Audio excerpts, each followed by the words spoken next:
and I've done some dumb things, and I'll do dumb things again. So, ladies and gentlemen, I've been dumb. Hello, everybody. It is November 25th, Wednesday. My name's Derek Nash, and I'd like to welcome you to the Post-War Show. You can reach me at the Post-War Show on Twitter and the Post-War Show at gmail.com. My only goal today is to introduce you to the real Joe Biden. I had to dig pretty hard for a lot of this material, and this is not the Joe Biden you're going to find on any mainstream media network.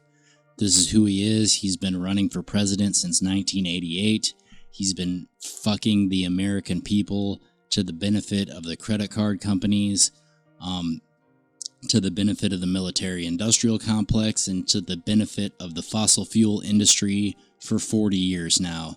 And the fact that this empty vessel, just a marionette for the donor class as our president, it infuriates me to the point that I can't even describe it with words.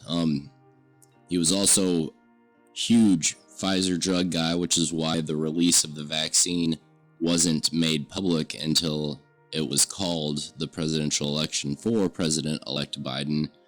And even Barack Obama himself, the DNC figurehead currently, didn't endorse him through the duration of the primary, not till the last minute when it was a certainty that Bernie Sanders was going to win, which is the biggest fear of all. Then Obama stepped in.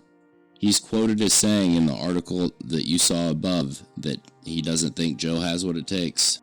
And he doesn't have what it takes. What he does have is a loyalty to the corporations and the donor class. And that's all that you need to be president of the United States, is no morals and a willingness to sacrifice 99.9% of the population's happiness for the benefit of the 0.01%. So let's get into the real Joe Biden. Here you go. He wrote this: "To you, let's be honest, Joe. One of us fought for decades to cut Social Security. One of us didn't. But don't take it from me, take it from you." They include there a video clip, a statement you made on the Senate floor in 1995 where you were talking about freezing federal spending, including Social Security. So it's not just surrogates, and he can complain, but it's coming from the principal himself. They think they have an issue with you on Social Security. So once and for all, will you cut Social Security benefits if you become president? No. When I argued that we should freeze federal spending, I meant Social Security as well. I meant Medicare and Medicaid. I meant veterans benefits. I meant every single solitary thing in the government. And I not only tried it once, I tried it twice, I tried it a third time, and I tried it a fourth time. Now, earlier this year, Biden gave a speech where he actually addressed Social Security and Medicare. And something that the mainstream media hasn't really covered much is how he actually tends to agree a little bit with people like Paul Ryan when it comes to cutting those programs. So I don't want to put words in his mouth. Let's listen to what he had to say. Look what's happened. The latest tax cut. Once again, those at the very top get the biggest breaks. And what do we have to show for it? Even our Republican friends are now beginning to admit there's no evidence these tax cuts are being put to work in the economy. No new growth, just more debt. And that puts middle-class programs that they rely on and they've worked for at real risk. Paul Ryan was correct. When he did the tax code, what's the first thing he decided we had to go after? Social Security and Medicare. Now, we need to do something about Social Security and Medicare. That's the only way you can find room to pay for it. Now, I don't know a whole lot of people in the top 1/10 of 1% or the top 1% are relying on Social Security when they retire. I don't know a lot of them. Maybe you guys do.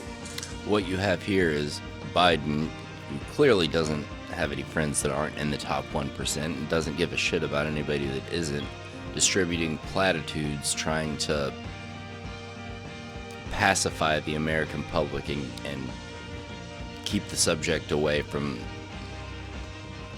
cutting Social Security, because it is inevitable in his eyes.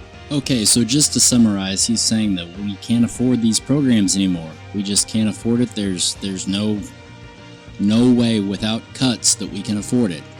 Yet we spend more than the next top 10 spenders on military a year, and our budget increases every year. Bernie proposed a plan to cut 2 or 3% back to apply it to these programs. We have the money. We take it from the military budget. Senator, we have a deficit.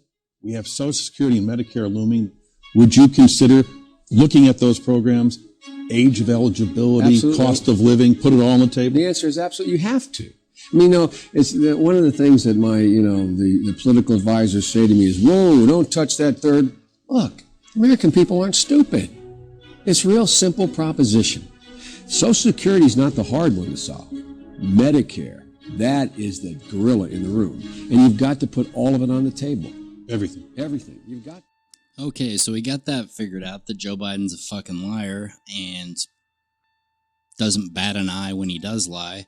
Next, I'm going to prove to you that he's a fucking racist from way back and engineered the crime bill that's responsible for us having 26% of the world's prison population while only having 4% of the world's actual population. This is Joe Biden demonizing the other. You tell me he's not racist after you watch this.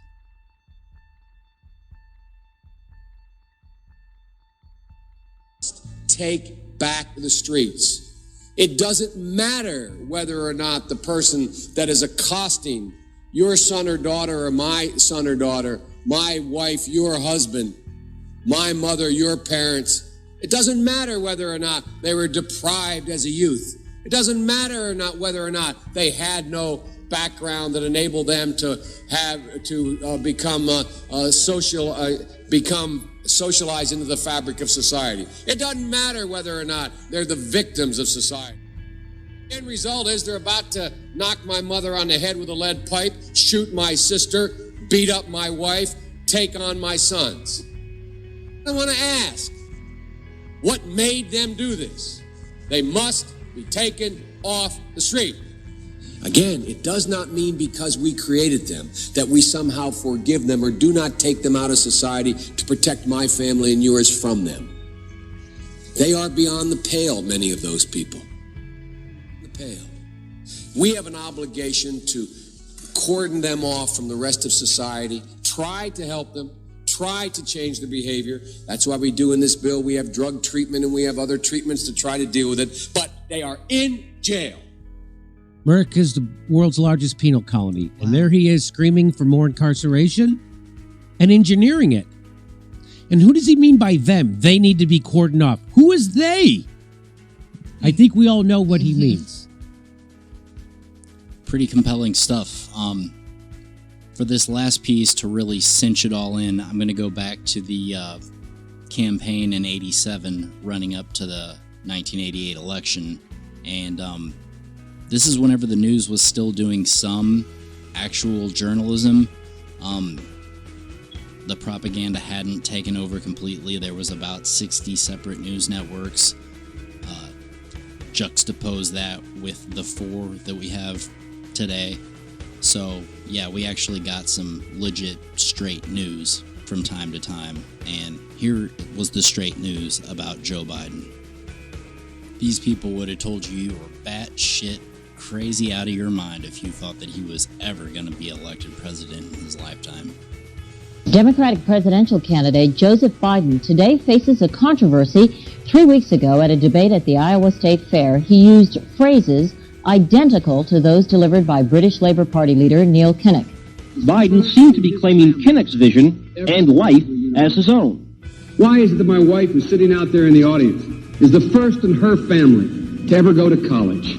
Why is Gladys the first woman in her family in 1,000 generations to be able to get to university? My ancestors who worked in the coal mines in northeast Pennsylvania don't come up after 12 hours and play football. 8 hours underground and then come up and play football. It's because they didn't have a platform upon which to stand.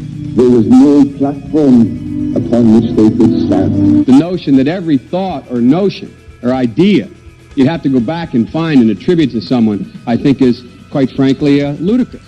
Yeah, guys, the notion that we'd have to go back for every idea and thought and idea that put together a great speech that we've ever had and give credit for the person who we've totally stolen it from is ludicrous. That's Biden's perspective, especially whenever one of the instances of plagiarism was a full 5 pages long, balls on, word for word, verbatim. You are a con man, cuck then. You're an empty vessel suit marionette for the donor class, military industrial complex, and fossil fuel industry now. And God, I hope you don't make it in the White House, because you will do some serious damage. But Kamala makes me just as nervous. She is the hand-picked candidate out of a really picky Democratic establishment to be void of all morals and totally vulnerable to all means of corruption and compromise and manipulation.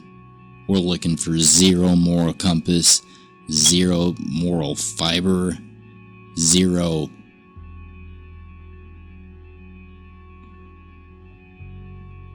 heart.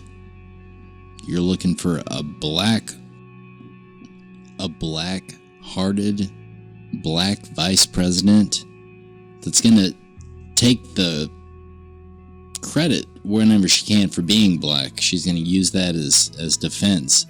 And she's not even black. She's Asian and Indian, if I'm not mistaken.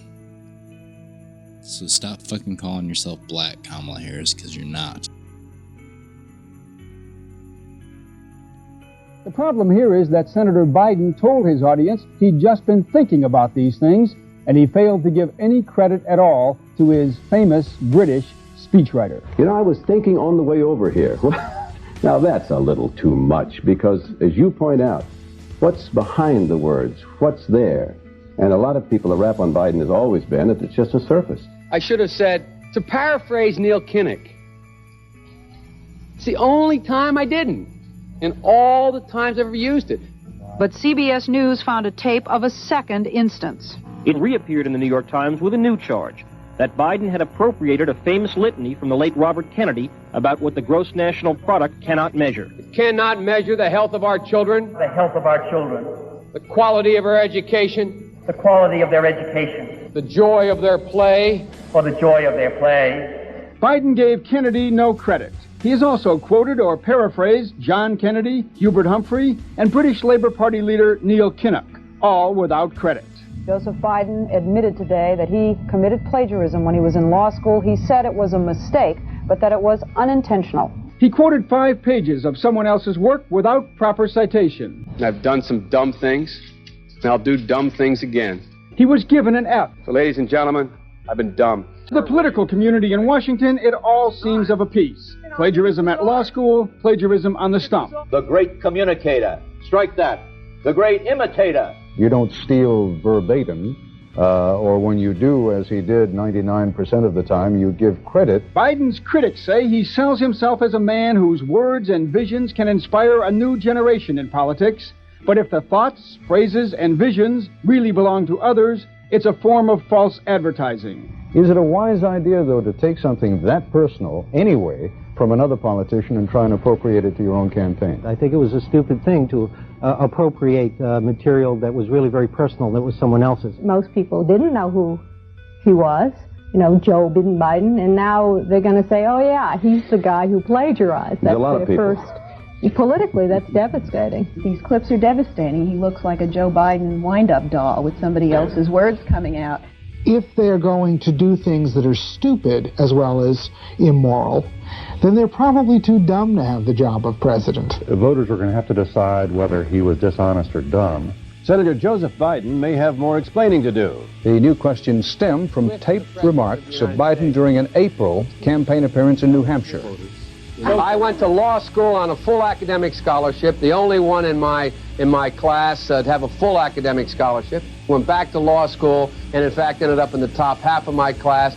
I was the outstanding student in the political science department at the end of my year. I graduated with 3 degrees from undergraduate school and 165 credits, only needed 123 credits. Biden now concedes he did not graduate in the top half of his law school class, that he does not have 3 degrees from college, and that he was not named outstanding political science student in college. Newsweek says Biden actually went to school on a half scholarship, ended up near the bottom of his class, and won only 1 degree, not 3. Joe Biden ranked 76th in a class of 85 at the University of Syracuse Law School. I mean, this guy comes off this whole thing as a flyweight. Now Biden says Newsweek is right. His memory had failed him. And I'd be delighted to sit down and compare my IQ to yours if you'd like, Frank. Joe Biden was victimized by the truth. Bye-bye Biden. He may not know it yet, but I think this is going to be very difficult for him to recover. Is Joe Biden dead meat, yes or no? I think so. Bob? It's in terminal condition. Terminal. Eleanor? Yes, unless he comes in third in Iowa. Morton? Dying. I say dead. We'll be right back. And that, friends and family, is the real Joe Biden. I hope you've enjoyed this video. Please do consider supporting me on Patreon. I work a blue-collar job and do this on the side. I'd love to be able to work on this full-time, but I can't do that without support. Either way, please like and subscribe, and stay tuned for the Kamala Harris Truth episode that will be coming in just a few days. Thanks so much.